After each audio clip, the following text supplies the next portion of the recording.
આજે અહીંયા આપણે કથા પૂર્ણ વિરામ કરીએ ને, અને પૂર્ણ વિરામ થયા પછી, કથાના વિરામ પછી હું એમ કહું ને કે લાલા કથા પૂરી થઈ ને એ તારો ધન્યવાદ.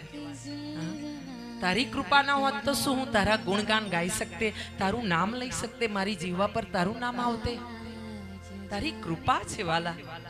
તે તો દયા કરીને મારા જેવી અબળાને તે સ્વીકાર કર્યો છે પ્રભુને. મારા જેવા તો કેટલાયનો તો સ્વીકાર કરતો જ રહે છે.